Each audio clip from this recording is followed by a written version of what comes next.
I am Ember Sterling, a 27-year-old structural engineer living in Chicago. I stood in the shadows of the Chicago penthouse, gripping my glass of water until my knuckles turned white. The room was full of expensive suits and the smell of expensive perfume. My brother, Adrian, stood in the center, glowing under the chandelier. He raised his champagne glass for a toast. The room went quiet. I thought, for just 1 second, he might actually thank me. I thought he might acknowledge that I was the one who drew the plans, fixed the safety issues, and saved this project. Instead, he looked right at me with a smirk. "And let's not forget my little sister, Ember," he announced, his voice booming so everyone could hear. "Maybe after this success, she'll finally get inspired to find a real job."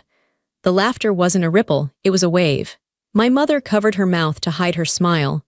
My father shook his head, looking at me like I was a stain on the carpet. They thought I was weak. They thought I was just the uneducated sister who lived in trailers. They didn't know the truth.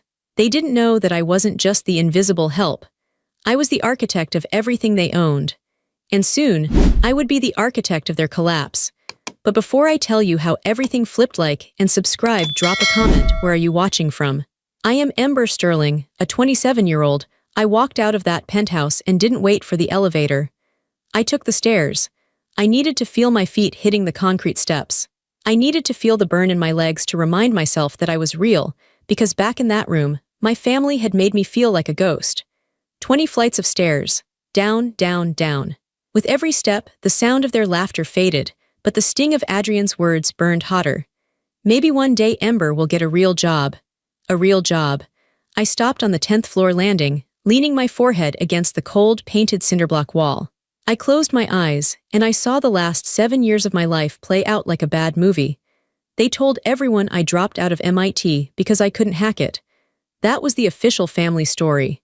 "Ember is the creative one," my mother would say at dinner parties, waving her hand dismissively.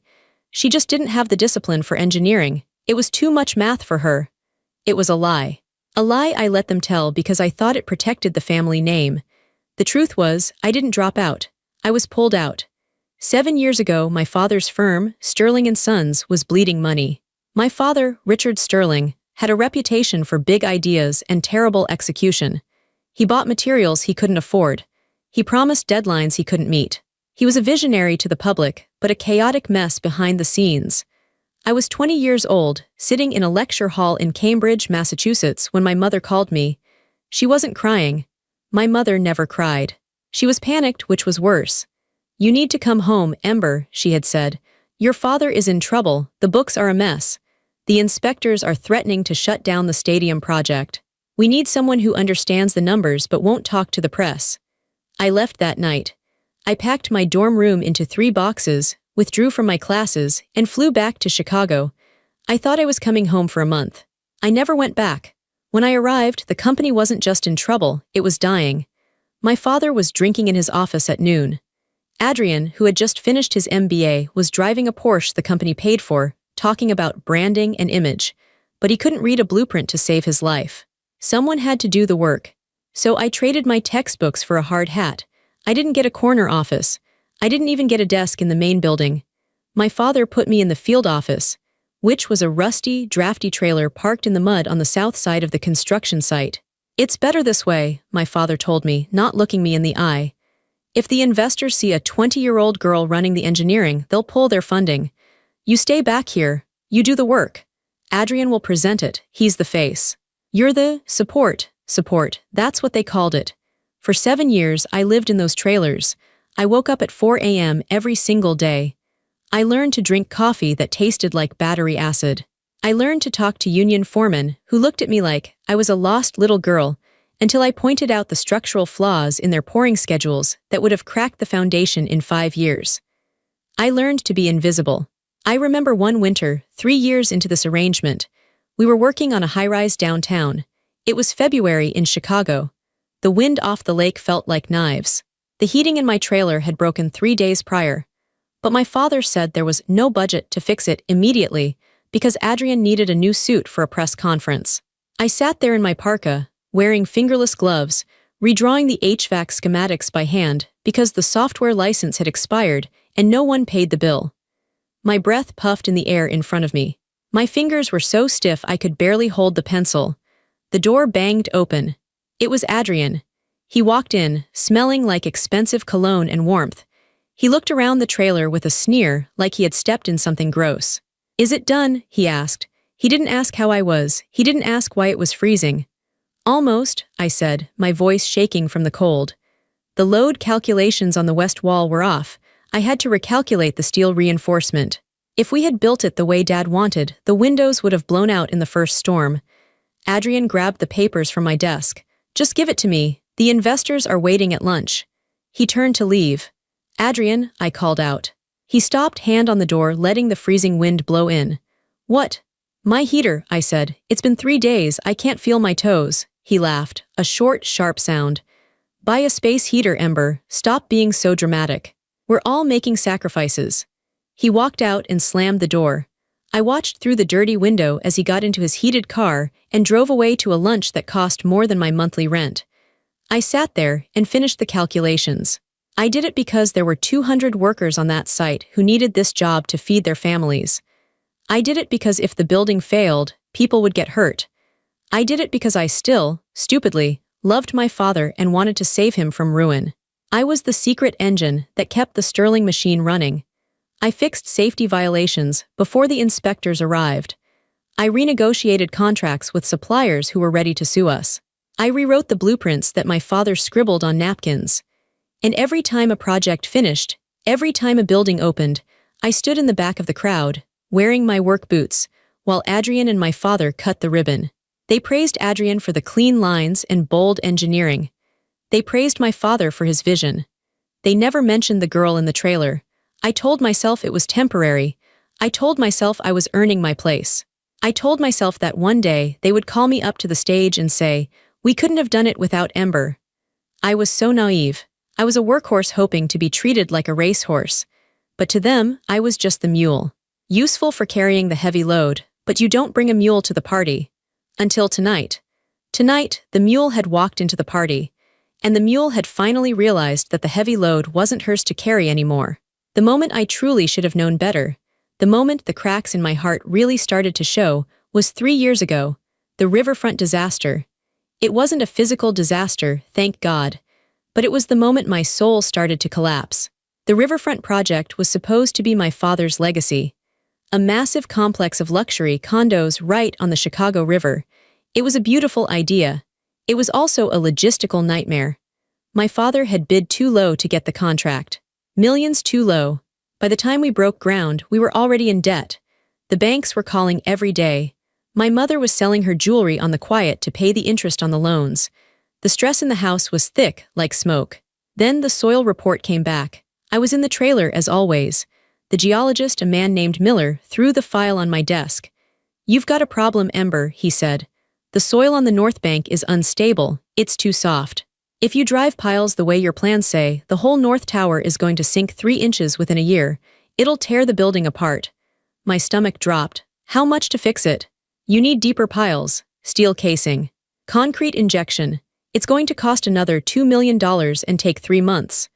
I brought the news to my father. He was in his office, staring out the window, a glass of scotch in his hand. It was 10 a.m. "We don't have the money, Ember," he said, his voice flat. "And we don't have the time. If we delay, the penalty clauses kick in, we lose everything." "Dad," I said, stepping forward, "we can't build on soup, it's dangerous. People will live there." He spun around, his eyes red and wild. "You think I don't know that? Fix it, you're the genius. You always think you're smarter than me. Fix it without spending $2 million. "I can't change physics, Dad." "Then find a way," he screamed. "Or don't bother coming home." He threw his glass against the wall. It shattered. I walked out. I went back to my trailer. I didn't sleep for 4 days. I lived on caffeine and fear. I pulled every favor I had. I called an old professor from MIT, one I hadn't spoken to since I left. I begged him to look at the soil data with me. We worked over Zoom until 4 a.m. Together, we found a solution. It wasn't standard. It was a cantilever system, shifting the weight of the North Tower back onto the solid bedrock of the South Side. It was brilliant. It was elegant. And most importantly, it was cheap. It used steel we already had. I redrew the entire structural plan in 48 hours.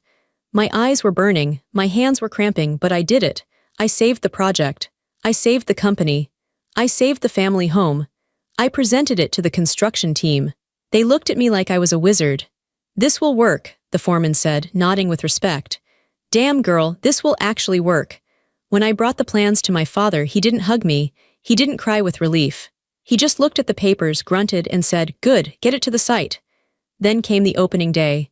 The riverfront plaza was beautiful, glass and steel gleaming in the summer sun. The mayor was there. The press was there. A brass band was playing. I was standing by the catering tent, wearing a simple black dress I had bought at Target. I was tired. My bones felt heavy, but I was proud. I looked at that North Tower standing straight and tall, and I knew I did that. That's my building. Adrian walked up to the podium. He looked like a movie star in a navy suit. He flashed his perfect white teeth at the cameras. "Thank you all for coming," Adrian said, his voice smooth as silk. "When we started this project, we faced impossible challenges. The soil, the budget, the timeline. Many people said it couldn't be done." He paused for dramatic effect. The crowd leaned in. "But I knew we could do it," Adrian said. "I spent many sleepless nights looking at those blueprints. I knew that if we used a cantilever system, we could distribute the load. It was a risk, but leadership is about taking risks." I froze. The air left my lungs. He spent sleepless nights. He looked at the blueprints. Adrian wouldn't know a cantilever from a cantaloupe. My father stepped up to the microphone next. "I am so proud of my son," he said, beaming. "Adrian shows the kind of innovation that Sterling & Sons is built on. He is the future of the city." The crowd applauded. The mayor shook Adrian's hand. They took photos. Flashbulbs popped. I stood there alone by the trash cans behind the tent. A waiter walked by with a tray of empty glasses. He bumped into me. "Excuse me, miss," he said rudely. "You're in the way." I wasn't a person. I was an obstacle. I watched my brother accept an award for innovation in architecture, right there on the stage. He held the plaque high. The plaque I earned. The plaque that belonged to the girl with the shaking hands and the cheap heater in the trailer. I wanted to scream. I wanted to run up onto that stage and tear the microphone out of his hand. I wanted to shout, ask him how deep the piles are, ask him what the load-bearing ratio is. He doesn't know. But I didn't. I stayed silent. Why? Because I was conditioned. I was trained to be the safety net, not the star. I told myself that my sacrifice mattered. I told myself that keeping the family afloat was a noble thing. I was wrong. It wasn't noble. It was pathetic. That day at the riverfront, I learned a lesson, even if I didn't admit it to myself until years later. My family didn't love me. They loved what I could do for them. And the more I did, the less they respected me. I had saved them from bankruptcy, and my reward was to be erased. The morning after the penthouse party, I woke up in my apartment. It wasn't a penthouse. It was a fourth-floor walk-up in a neighborhood where you didn't walk alone at night.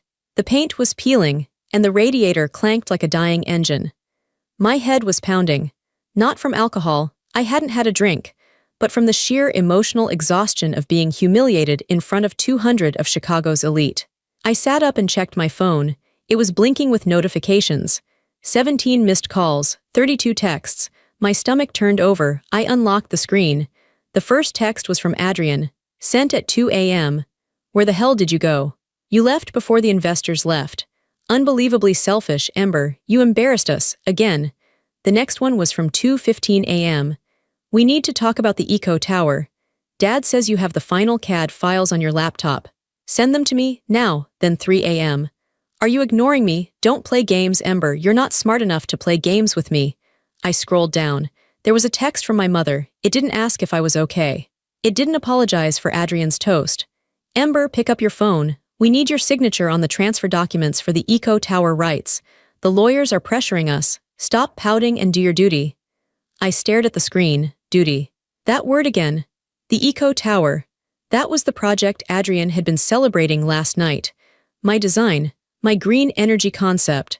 The one I had spent the last 8 months working on while Adrian vacationed in Build. They needed my signature. Legally, because I was the registered engineer on the permit application.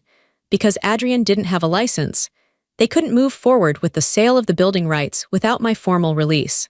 They didn't want an apology. They didn't want reconciliation. They wanted my ownership. My phone rang in my hand. It was my mother.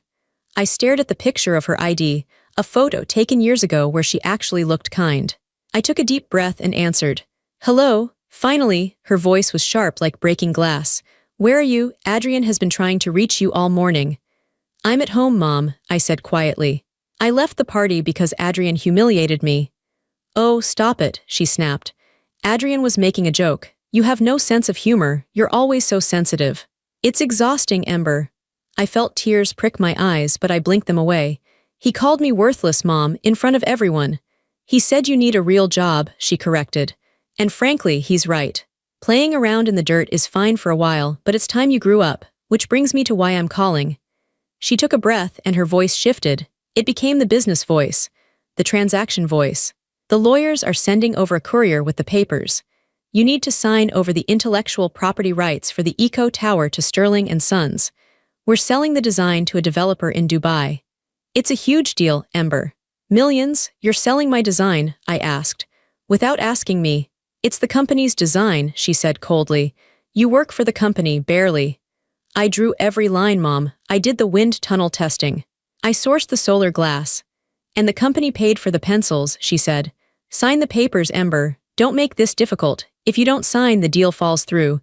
And if the deal falls through, we can't pay the mortgage on the penthouse. There it was. The guilt trip. I need time to think, I said. There is no time, she shouted. Adrian is furious. He's already taken steps, Ember. He knew you would be difficult. What do you mean, taken steps? Check your email. The line went dead. I pulled my laptop onto my lap and opened my email. There was a notification from the company HR system, which Adrian managed. Subject, notice of termination. I opened it. My hands were shaking. It wasn't a termination letter for me. It was a CC'd email. Adrian had fired my crew. Bob, the 60-year-old foreman who had taught me how to pour concrete. Sarah, the junior drafter I was mentoring. Miguel, the safety inspector who had a baby on the way. Adrian had fired them all this morning. The email read, due to restructuring and lack of project oversight from the senior engineering team, Ember Sterling, the following positions are redundant effective immediately. He was blaming me. He was firing the only people who respected me, the only people who actually did the work, and he was telling them it was my fault. He was holding them hostage. My phone buzzed again. A text from Adrian. I can hire them back tomorrow, if you sign the papers today. Your choice, little sister. Do you want Bob to lose his pension? Sign the rights over. I threw the phone across the room. It hit the wall and cracked. I sat there, breathing hard. My chest felt like it was caving in. This wasn't just family dysfunction anymore. This was blackmail. This was war. They didn't care about me. They saw me as a resource to be mined until I was empty and then discarded. And now they were willing to hurt innocent people just to control me. I walked into my tiny bathroom and splashed cold water on my face. I looked at myself in the mirror. I looked tired. I looked pale. I looked like the victim they wanted me to be. No, I whispered to the reflection. I wasn't going to sign, but I wasn't going to just say no either. If I said no, they would just forge my signature or destroy my reputation. I needed to do something they never expected. I walked back to the living room and picked up my cracked phone. I didn't text Adrian back. I didn't call my mother. Instead, I opened my laptop and logged into the secure server. I had about an hour before they realized I wasn't complying and locked me out. I needed to download everything. Every email, every draft, every forged safety report Adrian had tried to hide. They wanted my signature, fine. But they were going to get the whole truth along with it. While the files were downloading, I made the mistake of opening social media. I don't know why I did it. Maybe I wanted to see the damage. Maybe I wanted to see if anyone had defended me. I opened Instagram. The first thing on my feed was Adrian's post from the party. It was a photo of the core team, accepting the applause after his toast. I remembered that moment. I had been standing on the far left, looking awkward, holding my water glass. Adrian was in the middle. My parents were on the right, but in the photo on the screen, I wasn't there. The photo had been edited, and not just cropped. Someone had professionally retouched the image to remove me completely. Where I had been standing, there was now just a seamless extension of the velvet curtains and a potted plant. I zoomed in. It was flawless work. It was like I had never existed. I looked at the caption. At Adrian Sterling Arch, visionary leadership requires bold action. Last night we celebrated the future of the Eco Tower. Proud to lead this family and this firm into a new era of excellence. Success is a solo journey sometimes, but the view from the top is worth it. Number architecture, number visionary, number sterling legacy, number self-made, self-made. I felt a laugh bubble up in my throat, but it sounded like a sob. Self-made. He couldn't even make his own coffee without calling an assistant. I scrolled through the comments. So inspiring, Adrian. You're a genius, man. The Sterling family never misses. And then, a comment from one of my cousins. Where's Ember? Adrian had replied. Ember couldn't handle the pressure of the big leagues. She's taking some time off to figure herself out. We wish her the best. I stared at the screen until the pixels blurred. It wasn't enough to steal my money. It wasn't enough to steal my work. They had to steal my reality.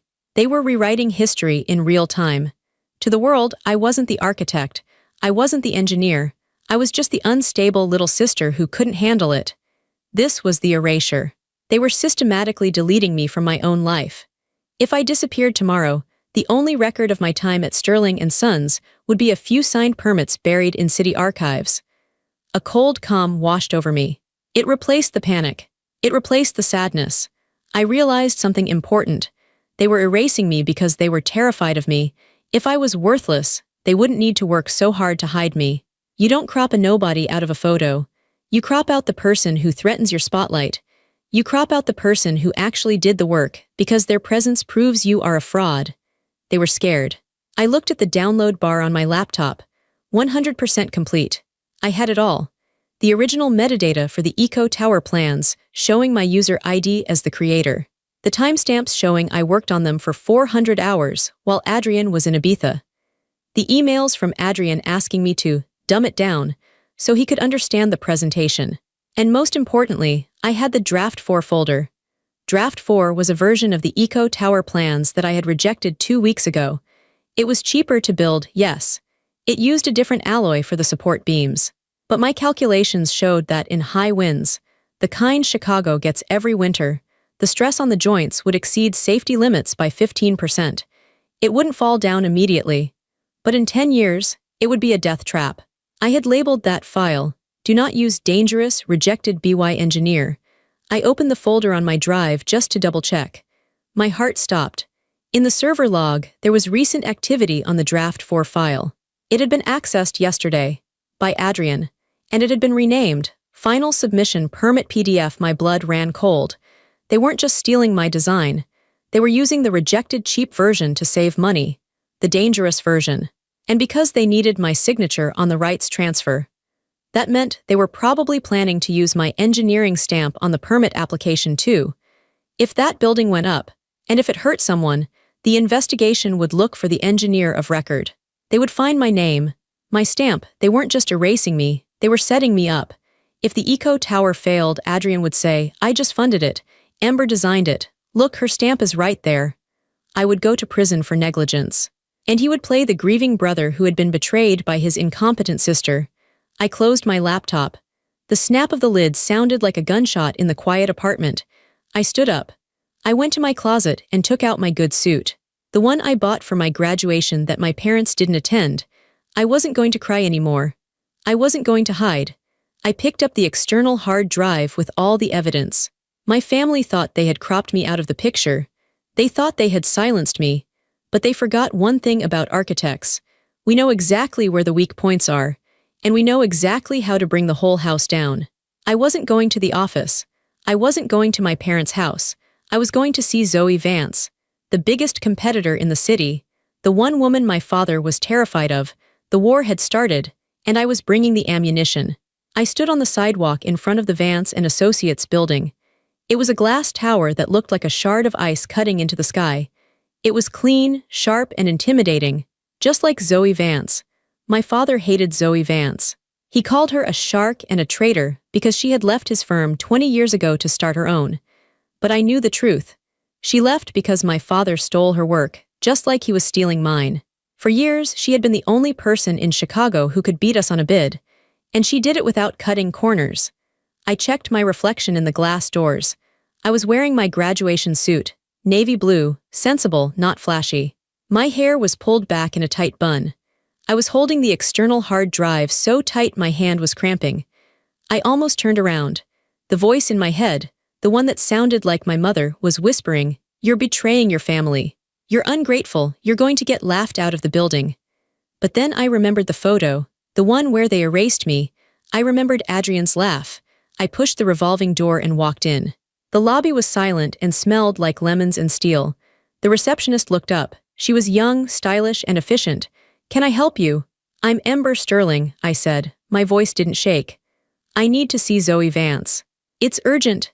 The receptionist raised an eyebrow. "Do you have an appointment?" "No, but tell her I have the structural files for the Eco Tower, and tell her I know why her bid lost." The receptionist hesitated, then picked up the phone. She whispered something, paused, and then looked at me with wide eyes. "Top floor," she said. "She's waiting." The elevator ride took 40 seconds. I counted them. My heart was hammering against my ribs like a trapped bird. When the doors opened, Zoe Vance was standing right there. She was 60 years old, with short silver hair and glasses that hung on a chain around her neck. She wore a black turtleneck and slacks. No jewelry, no nonsense. She looked at me for a long moment. Her eyes were gray and sharp. She didn't smile. "Sterling," she said. It wasn't a greeting, it was an acknowledgement. "You look like your father, but you have your grandmother's eyes." "I'm not here for a family reunion," I said. "I'm here to make a trade." Zoe gestured to her office. It was massive, with floor-to-ceiling windows overlooking the lake. But unlike my father's office, which was full of leather chairs and liquor bottles, Zoe's office was full of work. Drafting tables, models, stacks of blueprints. It was a workshop, not a throne room. I sat down and placed the hard drive on her desk. "My brother fired me this morning," I said, "and they are trying to force me to sign over the rights to the Eco Tower design." Zoe leaned back in her chair. "The Eco Tower, the project Adrian won the Visionary Award for. It's a bold design, Ember. I'll admit, when I saw the concept, I was jealous. I didn't think Adrian had it in him." "He doesn't," I said. "He can't even calculate the load for a parking garage." "I suspected as much," Zoe said. "So why are you here? You want a job." "I want credit," I said. "And I want to stop them." I opened my laptop and connected the drive. This drive contains every iteration of the Eco Tower design, from the first sketch on a napkin to the final CAD file. "Look at the metadata. Look at the timestamps." Zoe put on her glasses and leaned in. She scrolled through the files. She was fast. She clicked on the structural analysis, the wind resistance models, the material specs. She was silent for 10 minutes. The only sound was the clicking of the mouse and the hum of the air conditioner. Finally, she stopped. She looked up at me and her expression had changed. The sharpness was gone, replaced by something else. Respect. "The cantilever solution at the riverfront," she said softly. "That was you." "Yes." "The retrofit on the stadium roof last year, the tension cables." "Yes." "And this," she pointed to the screen. "The variable density glass for the Eco Tower to reduce thermal gain. This is brilliant, Ember. This is doctoral-level engineering." "I learned by doing," I said. "I lived in trailers for 7 years fixing their mistakes." Zoe took off her glasses. "I always wondered how Richard kept that company afloat. He's a drunk and a gambler. And Adrian is a salesman. I knew someone else was doing the math. I just didn't realize it was his daughter." She stood up and walked to the window. "You know what they say about me, right?" she asked. "That I'm cold, that I'm ruthless." "I don't care," I said. "I just want to work for someone who knows my name." Zoe turned around. "I don't just want to hire you, Ember. I want to partner with you. You have a mind for structure that I haven't seen in 20 years. You see the skeleton of the building, not just the skin. That's rare." She walked back to the desk and extended her hand. "Senior structural engineer," she said. "And 5% equity in the firm to start. Plus, we put your name on every project you touch. Big letters, no cropping." I looked at her hand. It was a lifeline. "There's one more thing," I said, not taking her hand yet. "I think they're going to build the Eco Tower using a rejected draft. A dangerous one. I need help proving it." Zoe's eyes narrowed. "If they do that, people will die." "I know," I said. "That's why I'm here." Zoe nodded grimly. "Then let's get to work. Welcome to the team, Ember." I shook her hand. It was firm and warm. For the first time in my life, I wasn't just a helper. I was a partner. The first week at Vance and Associates was a shock. I had my own office. It had a door that closed. It had heat. I had a high-performance computer and a chair that didn't hurt my back. But the biggest shock was the culture. On Tuesday, I was in a meeting with the junior architects. I pointed out a potential drainage issue in a plaza design. I expected them to roll their eyes or tell me to be quiet like Adrian would have. Instead, the lead architect, a man named David, stopped writing. "Wait, explain that," he said. I explained it. "She's right," David said to the group. "Good catch, Ember, thank you. Thank you." 2 words I hadn't heard in 7 years. I went back to my office and closed the door because I felt like crying. It was pathetic how much I starved for basic decency. But I couldn't relax. I had a knot in my stomach that wouldn't go away. I kept checking the City of Chicago Department of Buildings portal. It was a public website where you could track permit applications. I knew my family was desperate. The groundbreaking ceremony for the Eco Tower was scheduled for Friday. That meant they needed the full construction permit approved by Wednesday today. I sat at my desk at 8 p.m. The office was mostly empty, just the cleaning crew moving around in the hallway. The blue light of the monitor lit up my face. I hit refresh on the portal. Application number B-2025-8892. Sterling & Sons Eco Tower. Status: approved. My heart stopped. Approved. That meant they had submitted the final structural drawings and a licensed engineer had stamped them. But I hadn't stamped them. And I was the only licensed structural engineer of record on the project. Adrian wasn't licensed. My father's license had been suspended pending a review of his continuing education credits. Another mess I used to clean up for him. So how did they get approval? I clicked on the View Documents tab. The file downloaded slowly. My internet connection was fast, but time seemed to slow down. The PDF opened. I scrolled past the cover sheet. Past the zoning compliance. I went straight to the structural schematics. I looked at the beam specifications on page 42. Beam type, W12x26 grade 50 steel, I gasped. "No," I whispered. "No, no, no." W12x26 was the spec from draft 4, the cheap draft, the rejected draft. The safe spec, the one I had finalized in draft 8, was W14x90. It was much heavier, much stronger, and much more expensive. Using the lighter steel saved them about $4 million in materials, but it reduced the wind load capacity by 35%. In a Chicago winter with high winds off the lake, those beams would twist. The glass would pop out. The floors would buckle. It was a disaster waiting to happen. I scrolled to the bottom right corner of the page. The signature block. There was the stamp. Ember Sterling, PE license number 98-2000, 214 State of Illinois, and across the stamp, a signature in blue ink. Ember Sterling. It looked exactly like my signature. The loop on the E, the sharp cross on the T. I touched the screen. It was a forgery, a perfect digital forgery. Adrian must have taken my signature from an old PDF, isolated it in Photoshop, and pasted it onto this dangerous document. I felt sick, physically sick. I grabbed the trash can under my desk and dry heaved. This wasn't just theft anymore. This was a crime, a felony. They were framing me. If when that tower failed, the investigators would pull these plans. They would see the cheap steel. They would see my stamp. They would see my signature. They would say I was incompetent. They would say I signed off on a death trap to save money. Adrian and my father would claim ignorance. "We just build what the engineer tells us," they would say. "We trusted Ember. We had no idea she cut corners." They were willing to send me to prison to protect their bank account. They were willing to risk the lives of hundreds of future tenants just to get this project built. My own family. The people I cooked Thanksgiving dinner for. The people I sacrificed my education for. I sat back in my chair, trembling. The fear was gone. It was replaced by a cold, hard rage.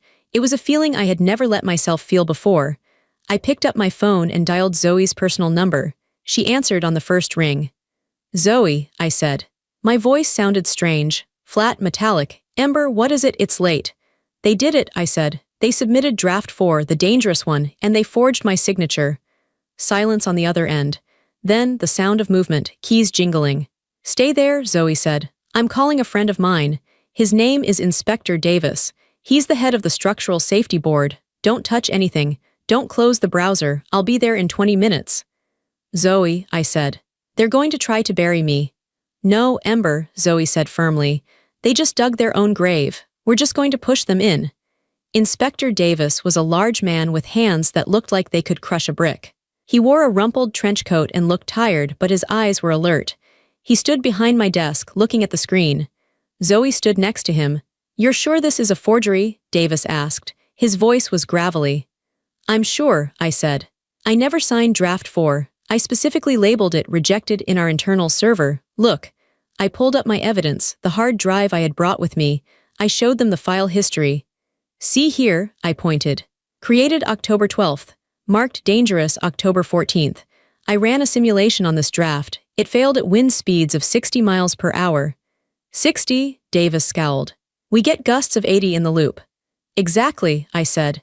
Here is the email I sent to my brother explaining why we couldn't use this steel, and here is his reply. I opened the email.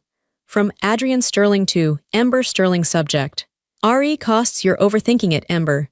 The safety margins are too high. We need to cut costs or the investors walk. Find a way to make the cheaper steel work. Stop being a coward. Davis read the email and grunted. Stop being a coward, nice guy. He didn't care about the physics, I said. He only cared about the margin. Davis turned to Zoe. This is serious, Zoe. If they break ground on Friday based on these plans, it's criminal negligence. Fraud, forgery. We need to stop them, Zoe said. But we need to do it publicly. If we just file a complaint quietly, Richard will pull strings. He has friends in the zoning office. He'll claim it was a clerical error, withdraw the plans, and submit new ones later. He'll escape. I don't want him to escape, I said. Both of them looked at me. I want everyone to see it, I said. I want the investors to see it. I want the city to see it. They tried to destroy my reputation. I want to destroy their lie. What do you have in mind? Davis asked. The groundbreaking ceremony, I said. Friday morning, everyone will be there, the press. The investors, the mayor. You want to crash the party? Zoe asked, a small smile appearing on her face. I want to bring the truth to the party, I said. But I need more proof. A simulation isn't enough for the layperson. We need to show them exactly what will happen. We spent the next 2 days in the war room of Zoe's office. I worked with Zoe's best 3D modelers. We took the specifications from the forged permit, the weak steel, the insufficient concrete, and we built a digital twin of the Eco Tower. Then we ran the physics engine. On the big screen, the tower stood tall. Then we introduced the wind load. At 40 mph, the tower swayed. At 50 mph, the windows on the 20th floor shattered. At 65 mph, the primary support beam on the southwest corner buckled. The sound from the speakers was a sickening crack. Then, the progressive collapse began. Floor pan falling onto floor pan. The whole structure twisting and coming down like a house of cards. It's a tomb, Davis said quietly, watching the screen. That building is a tomb. And here is the overlay, I said. I clicked a button. The screen split. On the left was the collapse. On the right was the forged signature. They signed my name to a death sentence, I said. Thursday night, my phone rang. It was my mother again. I put it on speaker so Zoe could hear. Ember, my mother's voice was sweet. Sickeningly sweet. We haven't heard from you, we're worried. I'm busy, Mom, I said. Well, I just wanted to remind you about the groundbreaking tomorrow. It would look very bad if you weren't there. People are asking questions. I thought Adrian said I was taking time off, I said. Oh, you know Adrian, she laughed lightly. He's just stressed. Come tomorrow, wear something nice. We're going to announce the new partnership with Dubai. It's a celebration. I'll be there, I said. Good, she said. And Ember, bring your notary stamp. There might be a few last-minute forms. I looked at Zoe. She shook her head in disbelief. I'll bring everything I have, I said. Perfect. See you at 10 a.m. Don't be late, she hung up. She has no idea, Zoe said. She thinks she still controls you. She thinks I'm the same Ember, I said. She thinks I'm the girl who just wants to be loved. I stood up and looked at the simulation on the screen, frozen at the moment of collapse. She's about to meet the engineer. Friday morning was cold and bright. The kind of Chicago morning where the sky is a hard, brilliant blue. The construction site for the Eco Tower was decorated with flags and banners. A large stage had been built over the mud. A white tent was filled with champagne and hors d'oeuvres. I arrived in a black SUV with Zoe and Inspector Davis. We parked around the corner. I watched through the tinted window. There was my father, shaking hands with the bankers. He looked flushed and happy. There was my mother, wearing a white fur coat, directing the photographers. There was Adrian, standing center stage, checking his reflection in his phone. He looked so confident, so untouchable. Are you ready? Davis asked. He was wearing his official city inspector uniform now, badge visible. Behind our car were 2 police cruisers. I'm ready, I said. We got out of the car. The ceremony had already started. Adrian was at the microphone. And this tower represents not just a building, but a promise, Adrian was saying. A promise of safety, of sustainability, of family values. The crowd clapped politely. We have worked tirelessly, Adrian continued. My father and I have poured our souls into these blueprints. I walked onto the site. Zoe was on my left, Davis on my right. The police officers followed behind us. The crowd near the back noticed us first. A murmur went through the group. People turned their heads. The applause died down. Adrian squinted against the sun. He saw me. Ah, he said, his smile faltering for a second. And here is my sister, Ember. Running a little late, as usual, he laughed nervously. Come up here, Ember, join the family. I didn't smile, I didn't wave, I kept walking. I walked right down the center aisle. The investors in their expensive suits parted ways for us.